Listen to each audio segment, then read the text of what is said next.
आपसे एक बात पूछना चाहेंगे रानी जी।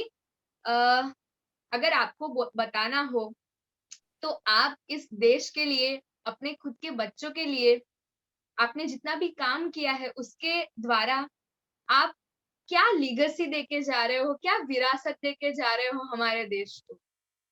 आपको बताना हो तो व्हाट वुड यू गिव मैं एज़ तो इतनी लीगेसी?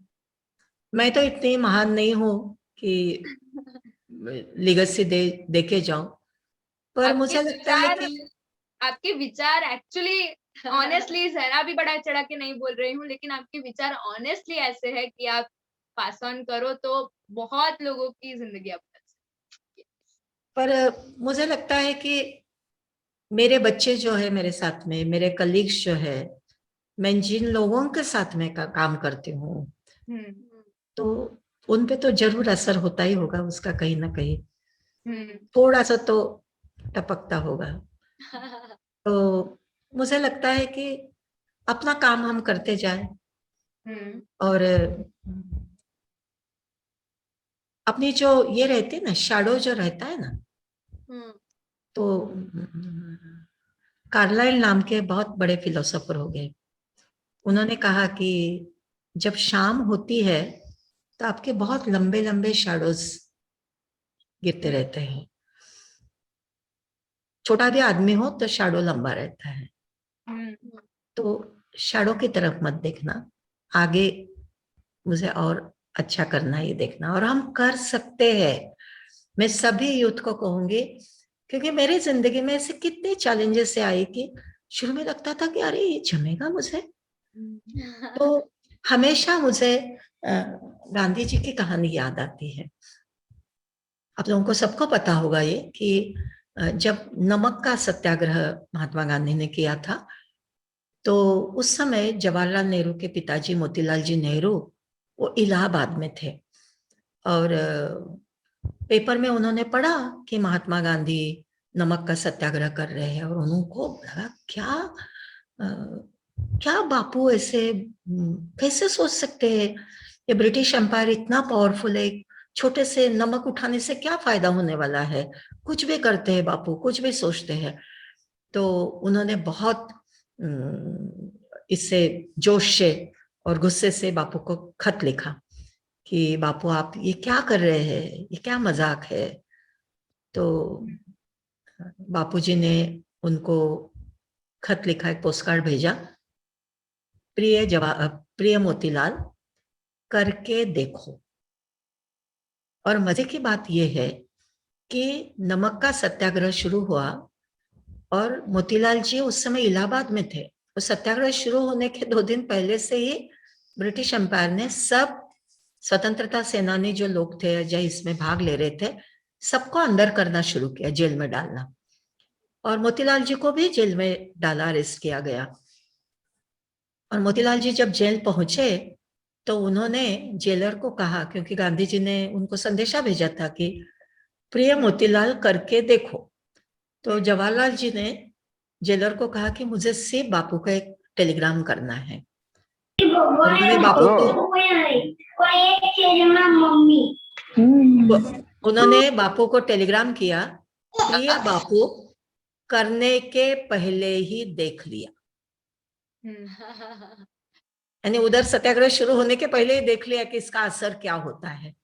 तो जब भी मन में दुविधा हो ना कि ये करने से क्या होगा, ये मुझे जमेगा कि नहीं, करके देखो। वो छोटा बच्चा है, तुरंत दौड़ने नहीं लगता है, वो पहले क्रॉल करने लगता है। अब साइकिल सीखते हैं, पहले अटेम्प्ट में साइकिल सीखते हैं, गिरते हैं, चोट लगती है, पर उसी से हम सीखते जाते हैं, है ना। और कहीं भी जो हमारे जीवन में जो संकट आते हैं, बहुत सारी कठिनाई आते हैं, life is not a red carpet. तो इस संकट को, एक संकट को हमने यदि झेला, एक डिफिकल्टी को, तो हमारा आत्मविश्वास बनता है, और दूसरे संकट को झेलने की हमारी ताकत बढ़ती है। तो हमेशा सोचना चाहिए, विनोबा जी ने कहा था कि जिंदगी में जितनी भी कठिनाइयां आएगी उससे डरो मत, तब सोचना कि भगवान ने ये मेरे अच्छाई के लिए किया है कि ये कठिनाई मेरे सामने आई। और मैं आप बच्चों को बताना चाहती हूँ कि मेरी शादी के बाद में मेरे पिताजी ने मुझे क्या बताया था। हम जब छोटे थे, मेरे पिताजी वगैरह सब जमींदार घर के लोग थे, बहुत अमीर थे। तो हमारे पिताजी ने हमेशा हमें सिखाया था बच्चों को कि आपका हाथ कभी ऐसा नहीं होना चाहिए, लेने वाला हाथ। आपका हाथ हमेशा देने वाला हाथ होना चाहिए, लेने वाला नहीं, देने वाला हाथ होना चाहिए। और जब मैंने अभय से शादी की और काम शुरू किया, तो मेरे पिताजी एक बार मुझे मिलने के लिए आए और उन्होंने मुझे कहा कि रानी, आज तक मैं तुम्हें कहते आया कि हमेशा तुम्हारा हाथ देने वाला होना चाहिए, लेने वाला नहीं होना चाहिए। पर अब मैं तुम्हें कहूंगा कि तुम सामाजिक काम कर रही हो, तो तुम्हारा हाथ हमेशा ऐसा खुला हाथ होना चाहिए। मैंने कहा, हम उन्हें बाबा कहते थे, बाबा ऐसा क्यों? तो उन्होंने मुझे जो कहा मैं आपको बताना चाहती हूँ। उन्होंने कहा कि कई बार हम दूसरों के लिए कुछ करते हैं तो हमारे मन में अहंकार पैदा होता है। और जब आपका हाथ ऐसा देने वाला हाथ रहता है, आप लोगों को दे रहे हैं, तो लेने वालों का हाथ नीचे रहता है, लेने वाले का हाथ ऊपर रहता है। तो लेने वाला लाचार रहता है, उपकृत होता है, और किसी को भी जिंदगी में उपकृत होना अच्छा नहीं लगता है। और दूसरी बात उन्होंने कहा कि देते समय हम लोग जितना मुझे देना है उतना ही देते हैं। That other person receiver has no choice. आप जितना देते हो उतना ही लेता है। उन्होंने मुझे कहा कि तुम्हारे पास मेडिकल स्किल्स के अलावा बहुत कुछ है, तो हमेशा तुम्हारा हाथ खुला रखो। उसके कारण क्या होगा? तुम्हारा हाथ नीचे रहेगा, लेने वाले का हाथ ऊपर रहेगा, उसका आत्मसम्मान बढ़ेगा, उसका हाथ ऊपर है। और दूसरी बात, वो उसको जो चाहिए वो लेगा। तो ये मुझे इतनी सुंदर बात मेरे पिताजी ने कही है। तो मैंने जो बार बार कहा, हम किसी को उपकृत नहीं करते, कुछ काम करते हैं, अच्छा काम करते हैं तो अपना ही भला होता है, अपने मन को जो आनंद मिलता है और वो देने में का जो आनंद होता है। मेरे पिताजी ने मुझे जो कहा, तो हमेशा it has been a guiding principle for me कि डरना मत और अपना काम करते जाओ, कोई अपेक्षा मत रखना और सब मिलेगा दुनिया में। मैंने कभी सोचा नहीं था, मैं literally I am an ordinary woman. मैं एक अच्छी स्टूडेंट थी, बहुत होशियार थी, पढ़ाई में अच्छी थी, पर ये सब करते करते करते करते हो गया। और जब आप अच्छा काम करते हैं ना, तो अच्छे लोग भी जुड़ जाते हैं, बहुत सारे लोग आपके साथ में जुड़ जाते हैं। तो डरने की कोई बात नहीं, कोई भी बात नहीं है। करते जाओ, करते जाओ, मरते दम तक करते जाओ, रास्ता मिल जाता है। और कठिनाई से कभी हमें डरना नहीं है, कभी भी नहीं डरना है। Yes. Hmm. Thank you so much. So actually हम actually चाहिए वुमेन्स डे मनाने की, और उतनी स्ट्रेंथ सारी वुमेन में आ जाए वो आपने हमें पास किया है।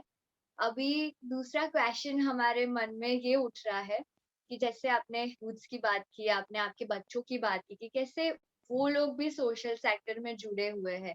सो अभी दो क्वेश्चन मेरे मन में उठ रहे हैं इस बात को लेके। एक तो आपके जो दोनों ही बेटे हैं, अमरुद जी और आनंद जी, ये दोनों ही सोशल सेक्टर से अटैच है, बहुत अपनी सेवाएं दे रहे हैं। निर्माण करके आपका जो यूथ्स के लिए जो प्रोग्राम चल रहा है वो बहुत ही वंडरफुल प्रोग्राम है। सो अभी यूजुअली यूथ्स को तो बहुत सारी कंफर्ट चाहिए होती है, बहुत कुछ करना होता है लाइफ में, लग्जरी लाइफ चाहिए होती है। तो आपके दोनों बेटों को ऐसा क्या हुआ कि उन्हें भी लगा कि हमारे पेरेंट्स जो कर रहे हैं वही हमें फॉलो करना है? और साथ साथ मुझे ये भी पूछना है कि जो आज के जो पेरेंट्स है, यानी अगर हम हमारे पेरेंट्स की बात करें, तो वो हमें कंफर्ट लाइफ देना चाहते हैं, वो चाहते हैं कि जो डिफिकल्टीज हमने फेस की वो हमारे बच्चों को नहीं फेस करे और उन्हें सब इजी सब मिल जाए। और उसकी वजह से शायद शायद यूथ्स को एक्चुअल स्ट्रेंथ का क्या है वो पता नहीं चलता है। सो आपका इस चीज के बारे में क्या मानना है? यानी आपने कैसा पेरेंटिंग आपके बच्चों को दिया है जो शायद सारे यूथ्स के पेरेंट्स को अडॉप्ट करना चाहिए? यस, तो आपको बहुत आप क्या अच्छा सवाल, यस बहुत अच्छा सवाल पूछा। हम जब गढ़चिरौली आए तो हमारा बेटा आनंद 5 साल का पूरा हुआ था, 6 साल का हुआ, और हमारा छोटा अमृत वो 6 महीने का था। लोगों ने हमें बहुत मूर्ख ठहराया कि तुम दोनों गढ़चिरौली जा रहे हैं। हमारे घर वालों को भी बहुत डर लगता था, इतना डिफिकल्ट एरिया है, कुछ भी फैसिलिटीज नहीं है। और हमने सोचा था कि हमारे दोनों बच्चे हमारे साथ ही रहेंगे। पेरेंट्स की तरफ से बच्चों को सबसे ज्यादा जरूरत होती है इमोशनल स्टेबिलिटी, तो वो हमारे बच्चे रहने चाहिए। दूसरी बात, हमने हमारे कुछ दोस्तों में देखा था कि वो तो सामाजिक काम कर रहे, पर उनके बच्चे कोई डून स्कूल में पढ़ रहे, कोई ऋषि वैली में पढ़ रहे, कोई शहरों में पढ़ रहे, तो there was total disconnect between the parents and the children. हमारे पेरेंट्स किनके लिए काम कर रहे हैं, क्या काम कर रहे हैं, किस मूल्यों को लेकर काम कर रहे हैं, उसकी जानकारी बेचारे वो बच्चों को नहीं रहती थी। अब दोष मैं दोनों को भी नहीं देना चाहती हूँ, क्योंकि पेरेंट्स को लगना स्वाभाविक है कि हमारे बच्चों का कैसे होगा। तो यह अनुभव देख के हमने सोचा कि हमारे बच्चे हमारे साथ ही रहेंगे। दूसरी बात, गढ़चिरौली में एक इंग्लिश स्कूल थी, उस समय जस्ट शुरुआत हुई थी, पर हमारे बच्चों को हमने मराठी स्कूल में ही डाला प्राइमरी से लेके, क्योंकि मेरी मातृभाषा तेलुगु है, अभय हिंदी बोलते हैं घर में, पर हम दोनों मराठी बोलते हैं आपस में, और हमारे बच्चों की मातृभाषा मराठी है। तो हम फिर से लोगों ने मूर्ख बोला कि इंग्लिश मीडियम में पढ़ाना चाहिए, पर हम दोनों को लगा कि बच्चों की पढ़ाई किस लिए होती है, पढ़ाई हम क्यों करते हैं, हमारी जो वैचारिक प्रगल्भता रहती है, विचार करने की जो ताकत रहती है, वो बढ़नी चाहिए। और हमारे मन में जो विचार हमेशा आते हैं वो पहले अपनी मातृभाषा में आते हैं। पहले मैं मराठी में सोचूंगी, बाद में उसको I will translate it in other language. तो हमने सोचा कि हमारे बच्चे मराठी में ही पढ़ेंगे, और दोनों, और हमारे बच्चे जो गढ़चिरौली का उस समय तो ग्राम पंचायत थी, जो गरीब बच्चे जहाँ स्कूल है गवर्नमेंट की स्कूल, उसी में जाएंगे, और दूसरे प्राइवेट स्कूल भी थी, उसी समय शुरू हुई थी। तो हमारे दोनों बच्चे वैसे ही स्कूल में पढ़े। हमारा बड़ा लड़का आनंद 12वीं तक गढ़चिरौली में ही पढ़ा है, और उसका रिकॉर्ड है कि उसने एक भी दिन उसके एब्सेंट ही नहीं लगी। He was always a topper. उसके बाद में वो मेडिकल कॉलेज गया, वो डॉक्टर बना, उसको सेम जॉन्स हॉपकिंस में उसको फेलोशिप मिली, उसने मास्टर्स किया वहां, बहुत अच्छा काम वो कर रहा है। और पर उनके लिए वो इमोशनल स्टेबिलिटी बहुत इंपॉर्टेंट है। पर मैं पेरेंट्स को बताना चाहती हूँ कि every child is a different child. जैसे आनंद ने कभी भी तंग नहीं किया, और आनंद एक्चुअली हमारे साथ में अमेरिका में था, वहां के डे केयर सेंटर में जाता था, और अमेरिका से ही केम टू गढ़चिरौली स्कूल। तो it was a big transition, but he adjusted very well because we were there with him, emotional support. पर अमृत के बारे में क्या हुआ कि उसको हमने स्कूल में डाला, और 4 दिन वो भाग के आया स्कूल से, और उसने साफ मना कर दिया कि मैं स्कूल जाऊंगा ही नहीं। और जब हमने उससे पूछा तो उस लड़के ने हमें 3-4 कारण दिए। 6 साल का बच्चा, उसने कहा कि उसने पूरा लॉग रखा था, 11 से 5 बजे तक स्कूल थी। उसने कहा कि स्कूल में हमको जो सिखाते हैं, इतना समय ये छुट्टी, वो छुट्टी, वो छुट्टी, तो मैं तो घर में 1 घंटे में, 1.5 घंटे में ये पूरा कर सकता हूँ, तो मैं why should I waste my time in the school, मैं क्यों समय बर्बाद करूं, मैं स्कूल नहीं जाऊंगा।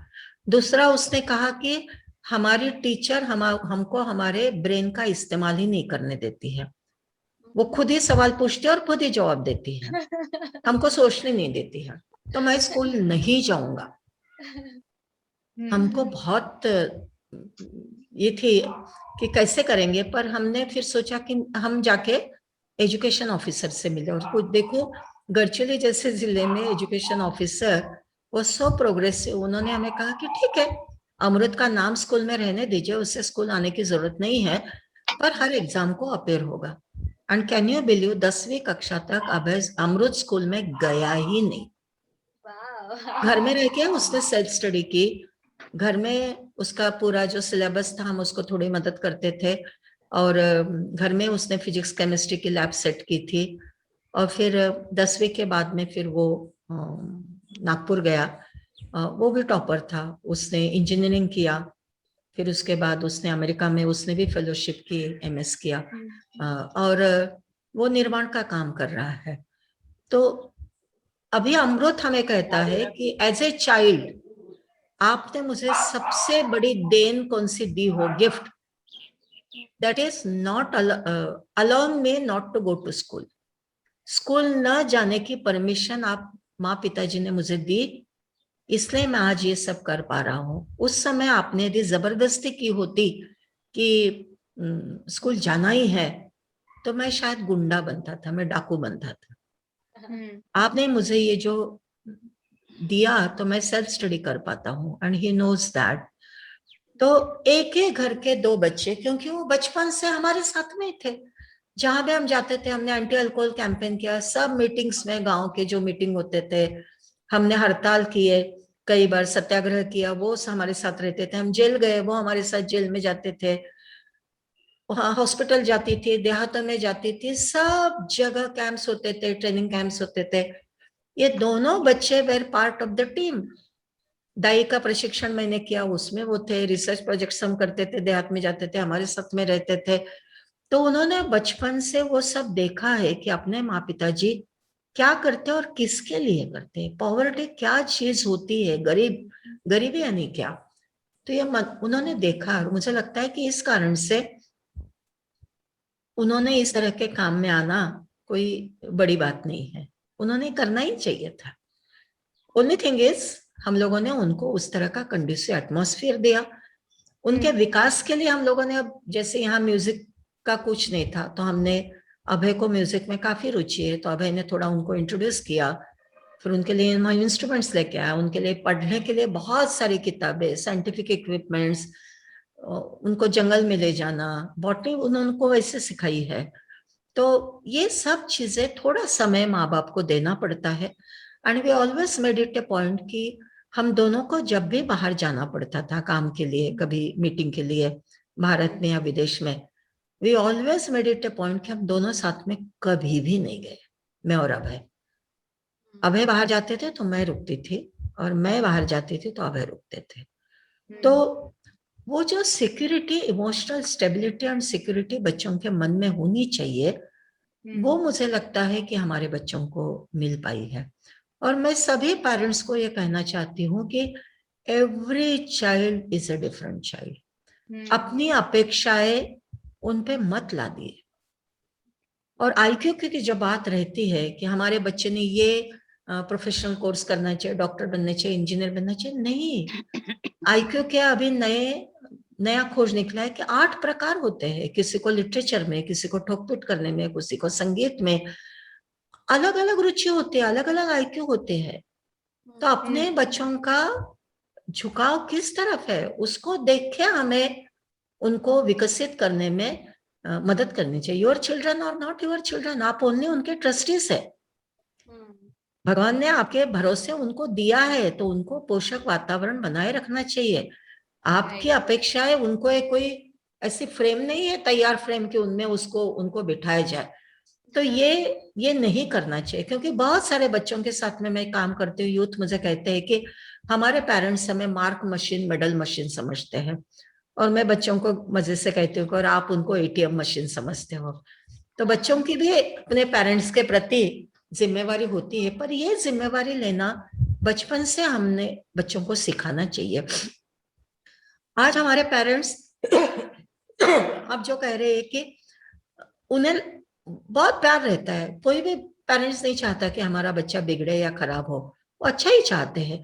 पर कई सारे पेरेंट्स ऐसा कहते हैं कि ये मुझे नहीं मिला था ना, तो मैं मेरे बच्चे को दूंगा। और आजकल कम भी बच्चे होते हैं, तो उनको लिए ये सामान देना, वो सामान देना, उनको नहीं, ये नहीं मिलेगा, या दुनिया की हर चीज तुम्हारे लिए नहीं है, मार्केट की हर चीज तुम्हारे लिए नहीं है, जिंदगी में सब कुछ तुमको मिलेगा ऐसा नहीं है। ये नहीं उनको पचाने की ताकत पेरेंट्स ने देनी चाहिए। और उसके पीछे का रीजन, ये नहीं करना, वो नहीं करना, वो नहीं करना, डांट डपट के नहीं बोलना चाहिए, पर ये नहीं करना है, क्यों नहीं करना, उसके पीछे का कारण हमें समझाना चाहिए। बच्चे में बहुत पोटेंशियल होते हैं, छोटे बच्चे भी बहुत समझदार रहते हैं। तो कई बार ऐसा होता है कि हम पेरेंट्स हमारे बच्चों को कुछ भी दुख नहीं देना चाहते, इसलिए बहुत मटेरियल चीजें उनके लिए देते हैं, बहुत पैसा देते हैं, तो वो बच्चे फिर बहुत स्वार्थी बनते हैं।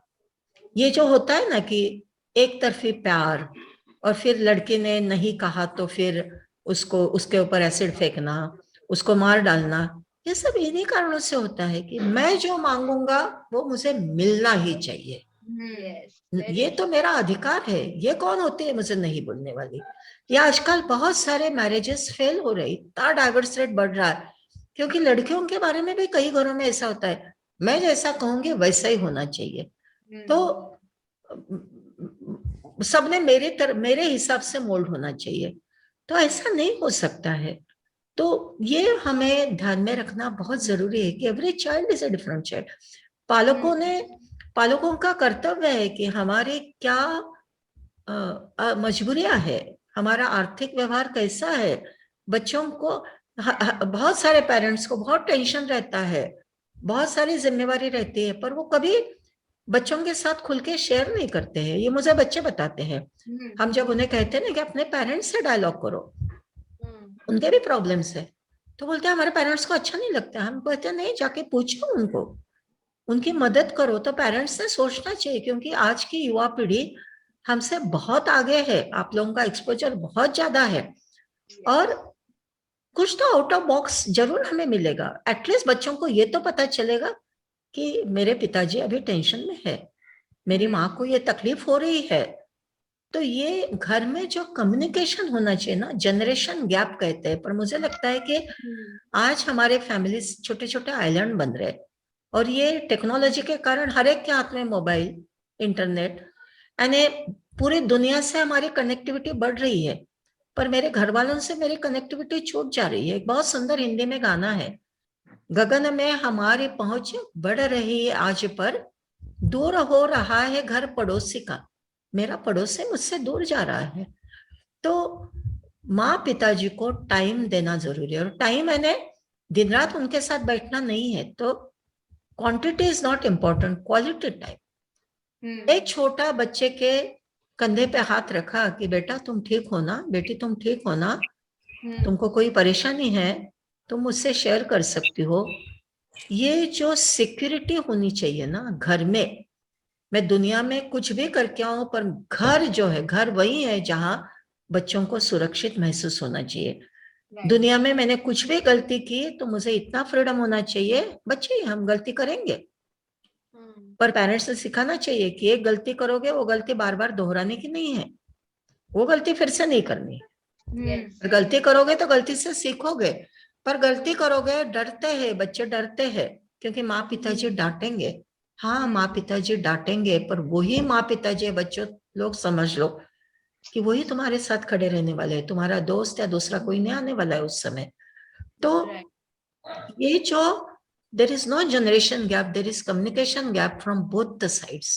तो मुझे लगता है कि ये ब्रेक करना बहुत जरूरी है, और पेरेंट्स की बहुत बड़ी जिम्मेवारी है कि हम हमारे विचार उन पे ना थोपे, क्या सही है क्या गलत है ये जरूर बताना चाहिए, चर्चा करनी चाहिए। समाज में कुछ बुरी घटनाएं होती है, उससे दूर नहीं रखना है हमें। भ्रष्टाचार की घटनाएं बाहर आती है, बच्चों से चर्चा करनी चाहिए। कहीं वायलेंस होता है, बच्चों से चर्चा करनी चाहिए कि भाई ये सच्चा नहीं है। एखादे प्यार को प्रतिशत ये नहीं मिला आगे वाले की तरफ से, तो मार डालना वगैरह, तो ये सच्चा प्यार नहीं है। पिक्चर्स में जो दिखाते हैं वो प्यार नहीं है। तो ये सब चीजें जो बच्चे करते हैं बुरी चीजें, तो मैं हमेशा कहती हूँ कि there are no problem children, there are always problem parents. तो ये चीजें घर में हमारा बेस पक्का होना चाहिए। We should have a roots in our families. Roots पक्के रहे हमारे, तो हम हमारे विंग्स कहीं भी कितना भी फैला सकते हैं। तो मुझे लगता है कि पालकों के साथ में बात करना बहुत जरूरी है। और मैं जब यूथ कैंप्स लेती हूँ तो एक दिन संध्या के समय, शाम के समय हम लोग पालक सभा लेते हैं कि हम पालकों से भी बात करते हैं कि आपके बच्चों की ये प्रॉब्लम्स है और आपसे ज्यादा नजदीकी दूसरा कोई नहीं है। और ये डायलॉग होना, और सब चीजें पैसे से नहीं खरीदी जाती है। और आजकल पेरेंट्स कहते हैं बहुत कंपटीशन है। अरे कंपटीशन है, पर आज की कंपटीशन कैसी है? दूसरे के गर्दन पे पैर रख के मैं आगे जाऊं, ये कंपटीशन है? पेरेंट्स मुझे कहते हैं रैट रेस है। मैं कहती हूँ अरे रैट रेस में पहला भी आएगा तो रैट ही रहेगा, वो लायन थोड़ी बनने वाला है, टाइगर थोड़ी बनने वाला है। अरे मेरे बच्चों को 95% मार्क मिले उसका मुझे आनंद नहीं है, बाजू वाले को उसको 96% मिले। तो मुझे लगता है कि ये चीजें पेरेंट्स ने भी सोचना बहुत जरूरी है और उसके लिए घर में एक बहुत अच्छा वातावरण होना चाहिए। तो उसकी जरूरत है। हमारे बच्चों को हमने ज्यादा कुछ नहीं किया, बस यही उनको देने की हमने कोशिश की। और संस्कार जो रहते हैं, अच्छी चीजें जो रहते हैं, आजकल ये भी बहुत बड़ा फैशन हो गया कि वैल्यू एजुकेशन के लिए उनको क्लासेस में डाला जाता है। ऐसे वैल्यू एजुकेशन क्लासेस में डाल के नहीं होता है। वैल्यूज बच्चे अपने आप सीखते हैं, संस्कार अपने आप होते हैं। वो बच्चे जब देखते हैं कि मेरे माँ पिताजी आपस में किस तरह से व्यवहार करते हैं, रिश्तेदारों से कैसे व्यवहार करते हैं, घर के बुजुर्गों से, दादा दादी, नाना नानी से, या अपने नेबर्स के आजू बाजू के लोगों से कैसे व्यवहार करते हैं, उसमें से बच्चे सीखते हैं। मैं झूठ बोलूंगी और मेरे लड़के को बोलूंगी तुम झूठ मत बोलना, वो क्या सीखेगा? मैं टीवी देखते रहूंगी और उसको बोलूंगी टीवी मत देखना। मैं मोबाइल में मेरी गर्दन रखूंगी, हमेशा देखते रहूंगी और बच्चों को बोलूंगी जाओ पढ़ाई करो, नहीं होने वाला है। तो ये हमें ये वातावरण, पोषक वातावरण घर में बनाना जरूरी है। और बच्चों ने भी अपने पेरेंट्स पे विश्वास रखना चाहिए। आपके दोस्त होते हैं, सब कुछ होते हैं, पर आखिर में योर पेरेंट्स है कि जो आपके लिए, कोई भी पेरेंट बुरा नहीं चाहता है अपने बच्चों का, ये भी बच्चों ने ध्यान में रखना जरूरी है। यूथ के आपके प्रॉब्लम्स रहते हैं, शरीर में बदल हो रहे हैं, मन में बदल हो रहे हैं, करियर के प्रॉब्लम्स है, पर इसी समय आप सोचिए, आप जब यूथ के पीरियड में है, आपके माँ पिताजी लोग अभी उनके करियर के आखिरी स्टेज में है, उनकी वो शरीर से कमजोर हो रहे हैं, उनकी आप इकोनॉमिक घर के नीड्स बढ़ रही है, उसके लिए उनको स्ट्रगल करना है, उनकी मानसिक प्रॉब्लम्स उनकी बढ़ रही होंगी। तो ये कम्युनिकेशन दोनों तरफ से होना चाहिए, दोनों ने एक दूसरे का ख्याल रखना चाहिए। आप बच्चों ने बड़ा होना चाहिए, मैं हमेशा बच्चा ही रहूंगा, you have to learn to grow. Okay, very true.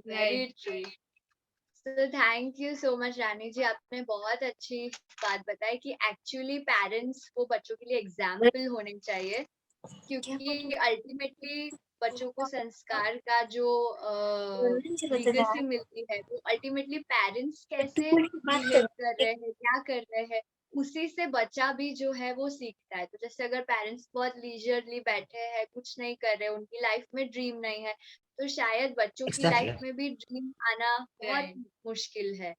सो आपने बहुत अच्छा हमें मैसेज दिया है, और स्पेशली पेरेंट्स के लिए कि उन्हें कैसे पेरेंटिंग करना चाहिए। एंड जस्ट लास्ट क्वेश्चन, और फिर हम कंक्लूजन की तरफ बढ़ेंगे कि आपके तो 2 बेटे हैं, लेकिन अगर जिनकी बेटियां हैं और उनको जो समाज की तरफ से जो प्रेशर आ रहा है या जो चीजें सामना करनी पड़ रही है एज ए गर्ल, तो जो बेटियों के पेरेंट्स है उन्हें अपनी बेटी को क्या सिखाना चाहिए कि बेटा आपको कैसे जीना है, या किस रिचुअल्स में पेरेंट्स को सपोर्ट नहीं करना चाहिए जिसकी वजह से शायद लड़कियां एम्पावर हो और उनके लिए अपने पेरेंट्स रोल मॉडल बने। सो बेसिकली आपके लिए मुझे लगता है कि बेटा और बेटी में फर्क ही नहीं है। ठीक है, पहली बात तो ये ध्यान में रखना चाहिए। बल्कि बहुत अच्छा लगना चाहिए कि मेरी बेटी को मैं सक्षम बना रहा हूं या बना रही हूं।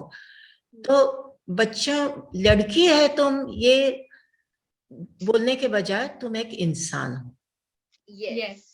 और इंसान की तरह तुमको भी जीने का अधिकार है, इंसान की तरह तुम्हें भी समाज में इज्जत मिलने का अधिकार है और तुम कुछ भी कर सकते हो। ये फ्रीडम, ये कॉन्फिडेंस देना हमारे पेरेंट्स ने करना चाहिए लड़कियों के साथ में। नहीं तो तुम लड़की हो दबके रहो, ऐसा नहीं। तो बचपन से ये हमारे घर में इस तरह का पोषक वातावरण होना चाहिए। और जो छोटी छोटी चीजें हैं कि जो तुलना होती है, अरे लड़के जैसे क्या तू कर रही है, तू लड़के जैसे मोटरसाइकिल चला रही, लड़के जैसे पैर ये करके बैठ रही है, लड़के जैसे जोर जोर से हंस रही है। नहीं, क्या हुआ? मैं तो हमेशा कहती हूँ कि लड़कियों को बचपन से, कई सारे पेरेंट्स को मैंने देखा है, पेड़ पे नहीं चढ़ने देते, दीवार पे नहीं चढ़ने देते, अरे उधर मत जाओ, उधर मत जाओ, गिर जाओगी, लंगड़ी हो जाओगी, तुमसे शादी कौन करेगा। लड़के को नहीं बोलेंगे। तो बचपन से लेके उसके खाने का, लड़की को, कि उसका स्वास्थ्य भी बहुत इंपॉर्टेंट होना चाहिए, उसको शारीरिक उसकी पावर बढ़नी चाहिए। मैंने यदि मेरा हाथ ऐसे रख दिया कुछ दिन तो उसकी पावर चली जाएगी। तो बच्चों को जैसे हम खेल कूदना सिखाते हैं वैसे लड़कियों को भी सिखाना चाहिए, उनमें वो हिम्मत डालनी चाहिए। और लड़का लड़की भेद करने की कोई जरूरत नहीं। नहीं तो लड़के ने हमेशा डर के रहना चाहिए, दब के रहना चाहिए। और मुझे लगता है ये जो टिपिकल रोल मॉडल्स रहते हैं ना सिनेमा के, तो उसके बारे में भी लड़कियों से चर्चा करनी चाहिए, लड़कों से भी चर्चा करनी चाहिए। ये सिनेमा में जो रहता है ना कि मर्द को दर्द नहीं होता है, अरे मर्द है तू मरा हुआ है क्या? जिंदा आदमी को तो दर्द होना ही चाहिए ना। तो मर्द को दर्द क्यों नहीं होता? और हम औरतें भी, और नहीं तो कई सारे बार ऐसे डायलॉग रहते हैं, मैंने हाथ में चूड़ियां नहीं पहनी। इतनी सारी औरतें अपने समाज में दिखाई देती है कि जो चूड़ियां पहन के सिंगल हैंडेडली अकेला पेरेंटहुड संभाल रही है, घर संभाल रही है, पति कुछ भी नहीं करता है रह के भी, ऐसी औरतें। और फिर ये सब सेंटेंसेस सिनेमा के टिपिकल रोल मॉडल, मेरा तो क्या, मैं तो रूखा सूखा कुछ भी खा के चटाई डाल के मैं सो जाऊंगी। नहीं, I am a human being, I have got equal right. सिर्फ कॉन्स्टिट्यूशनल राइट नहीं है, ये सो समभाव जो है, मैं कम नहीं हूं। इंफीरियरिटी कॉम्प्लेक्स जो लड़कियों में जो डाला जाता है ना अपने समाज में, अपने आजू बाजू के लोगों में, ये निकालना बहुत जरूरी है। कई बार लड़कियों के बारे में, अरे ये सुंदर नहीं है, अरे ये काली है, और लोग भी बहुत रहते हैं ऐसे समय। अब जैसे हमारे घर में हमारा बड़ा लड़का आनंद ज्यादा गोरा है और अमृत सांवला है, तो बचपन में सब लोग कि अमृत सांवला है आनंद गोरा है, अमृत सांवला आनंद गोरा है।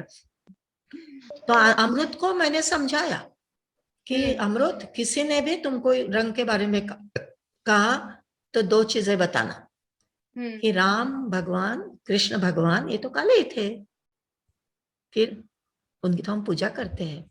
महात्मा गांधी कुछ गोरे नहीं थे, वो सांवले ही थे। महात्मा गांधी, बाबा साहेब आम्बेडकर तो सांवले ही थे, काले ही थे।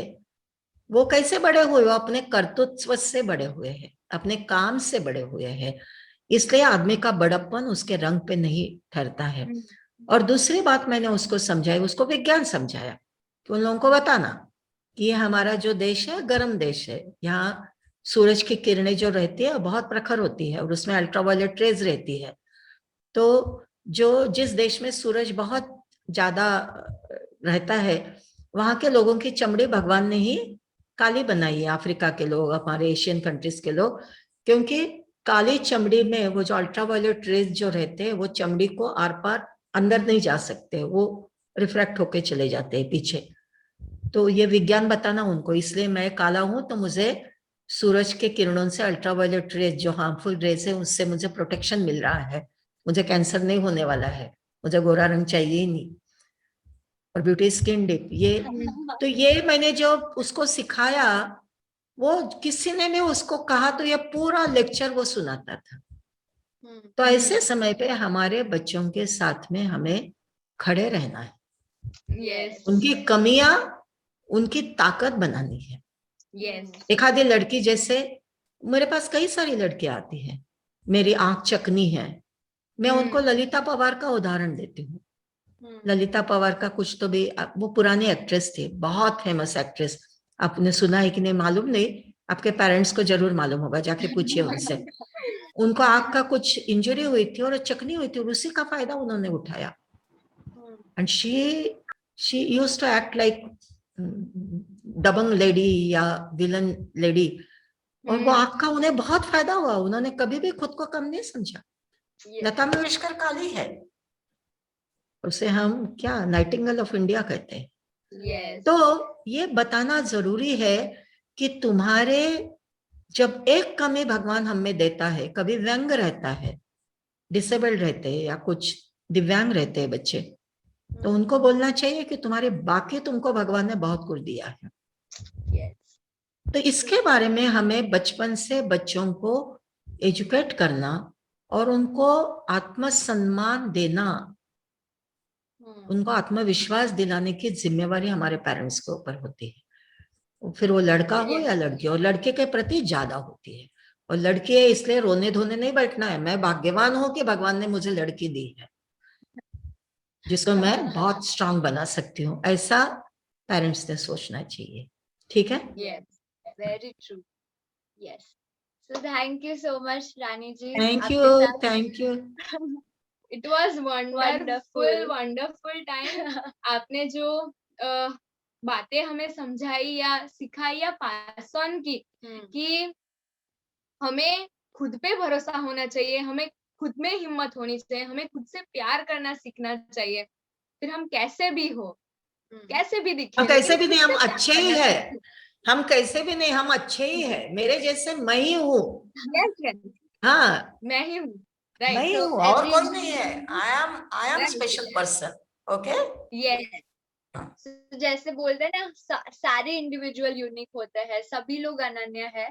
सो वही हमें हमारे अंदर बिलीव करना है. और जो बोल्डनेस की स्पिरिट है, जो हिम्मत की जो बात है, वो हमें बाहर लानी है. सब कुछ हमारे अंदर ही है, बस हमें उससे बाहर लाना है. तो यस. सो इससे अच्छा विमेंस डे का सेलिब्रेशन तो हो ही नहीं सकता.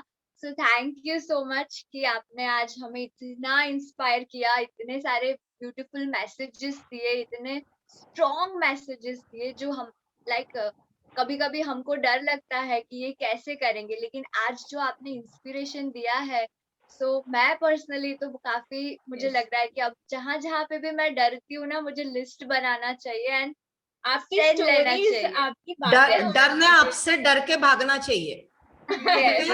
yes. और आपसे लास्ट रिक्वेस्ट है कि आप तो काफी सारी किताबें आपने लिखी है, आपको महाराष्ट्र लिटरेरी अवार्ड भी मिला है आपकी गोइंड किताब के लिए. तो हम चाहते हैं कि आप आपकी स्टोरी भी लिख के पब्लिश करें, जो शायद आने वाली जितनी भी महिलाएं हैं या यूथ है, उनको बहुत ही एम्पावर करेंगी. तो thank you very much. And thank you बेटा. एक बार थैंक यू सो मच.